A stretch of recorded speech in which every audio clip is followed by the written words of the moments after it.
এটা জামরুসটা অনেক বড় হয় আর খুব মিষ্টি হয়।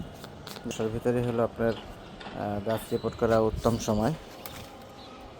তো আজকে আমরা এই 200 লিটারের হাফ ড্রামে আপনার রিপোর্ট করব। আমার এটা একটা রঙের ড্রামের ভিতরে ছিল এতদিন। সাথে থাকবেন। মাশাআল্লাহ দেখেন কত ফুল আসছে, প্রত্যেকটা ডগায় ডগায় শাখা শাখা আছে ফুল। সাথে থাকবেন।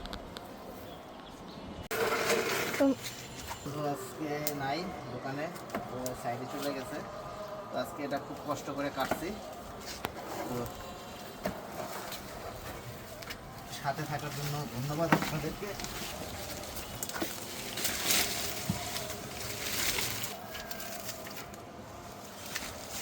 প্রিয় বন্ধুরা, এই হলো আমার বাগানের জামরুল গাছটা। নিচের মাটিটা কেটে দিতেছি। এটা কাটলে আপনার শিকড়গুলো নতুন করে ইয়ে হবে। মা একটু সরো এখান থেকে, বাবা কাজ করতেছি না। যে কোনো গাছে রিপোর্ট করবেন, আপনার নিচের শিকড়গুলোকে আলাদা করে দেবেন, আলাদা করে ফেলে দেবেন। এটাকে ফেলে দিবেন, এটাকে ফেলে দিলে গাছের জন্য ভালো।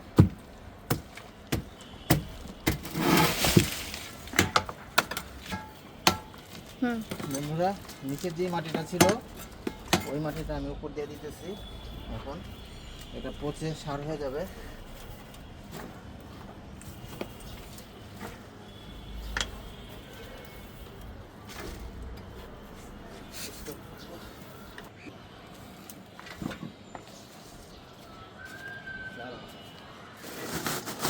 ছিল এই পাতা পচাগুলো দিয়ে দিব।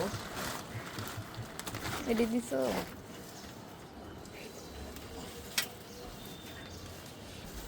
এখানে আমার মোটামুটি কিছু পাতা পচা ছিল।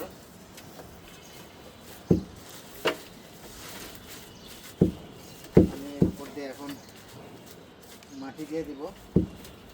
মাটি দিয়ে দিলে এটা খুব ভালো একটা সার কাজ করবে। রিপোর্ট করে দেবেন, ইনশাল্লাহ ভালো ফলন পাবেন। আমি এটার ভিডিও করে আপনাদেরকে আপডেটটা দিব।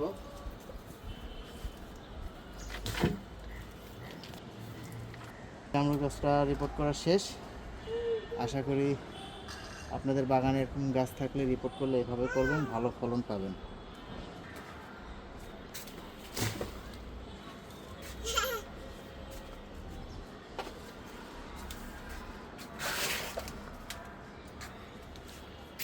এটাতে